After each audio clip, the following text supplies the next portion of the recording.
Hey everyone, it's Miss Holt in the Library Media Center. It's first chapter feature day, and today I've chosen a book called The Owls Have Come to Take Us Away. So I chose this book because I recently listened to a podcast about an alien abduction. And being kind of the Halloween season, this is supposedly a pretty scary book, and it is about a boy who believes he's been abducted by an alien.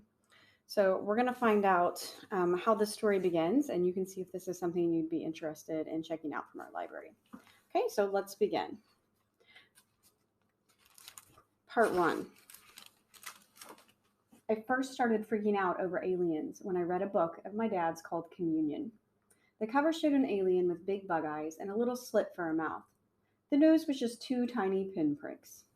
Dad said it was all make believe, that the author was crazy, that he needed to see a doctor. But once I started reading, I couldn't stop. The aliens I'm talking about are called Greys. They come from a binary star system called Zeta Reticuli. It's about 40 light years from Earth.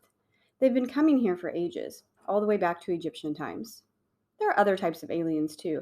The reptilians who look like lizards, the Nordics who are tall and blonde and resemble humans. But the ones who scare me the most are the Greys. Greys. Just saying it freaks me out. It's such a simple word, a color, not black or white, but something in between. Something unknowable. Something that makes me not want to go to sleep. In the book, the Greys come to Earth and take this guy on one of their spaceships. They do a bunch of experiments on him, and then they let him go. But before they do, they put an implant under his skin so they can track him, just like we do to animals. Animals, that's what we are to them, lab rats. Have you ever seen those pictures of weird crop circles in cornfields? Or heard about cows being cut open and dissected? The aliens do that too. No one knows why. I'm going to stop now because I'm really freaking myself out. My dad's in the Air Force, and we live in what's called base housing. All the houses look the same. Everything we need is right here: a commissary, which is what you call a grocery store, the BX, which stands for base exchange, kind of like a small department store. There's a swimming pool, a movie theater, a library, even a McDonald's. There are rules too, lots of them. If you don't cut your grass, someone will come by and tell you to do it. You can only water your lawn at 1800 hours. That's military time for 6 o'clock. You can't play loud music in your backyard. And soldiers in crisp white uniforms come by without warning and inspect the inside of your house. They want to make sure you're not living like a slob or growing marijuana in your basement. I knew there was a world beyond the main gates of the Air Force Base, where men with guns stood at attention all day long and checked cars coming in. But I'd never been outside of it, except for family trips. It was huge out there, with crazy highways and giant stores and parking lots. Kids got kidnapped all the time. But here on the base, we were safe from the outside world.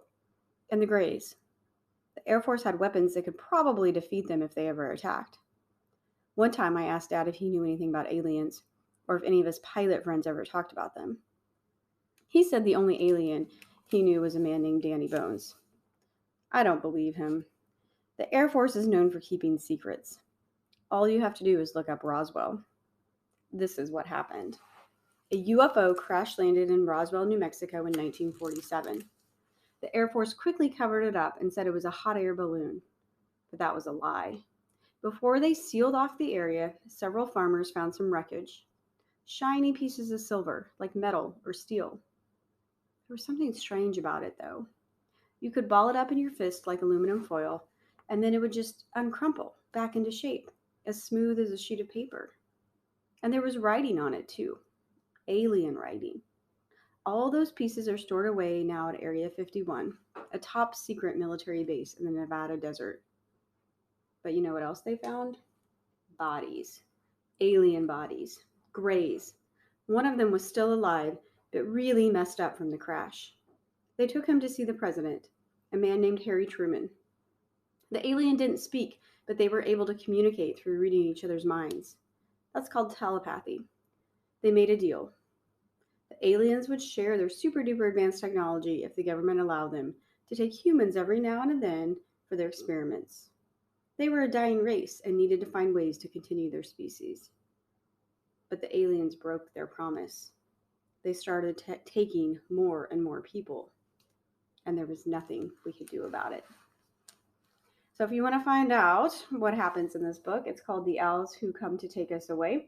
And I also wanted to mention it's by the author Roland Smith, who writes lots of kind of action adventure stories, always really highly entertaining books. So that was first chapter feature. See you next time. Hey guys, it's Miss Holt in the Library Media Center. Today is first chapter feature day, and I've chosen a new book for us to preview. It's called The Owls Have Come to Take Us Away. Hey everyone, it's Miss Holt in the Library Media Center. It's first chapter feature day, and today I chose a brand new book to preview. It's called The Owls Have Come to Take Us Away. Hey everyone, it's Miss Holt in the Library Media Center. It's first chapter feature day, and today I've chosen a book called The Owls Have Come to Take Us Away. It is a brand new book that we just recently got into the library, and I'm excited to share it with you guys today.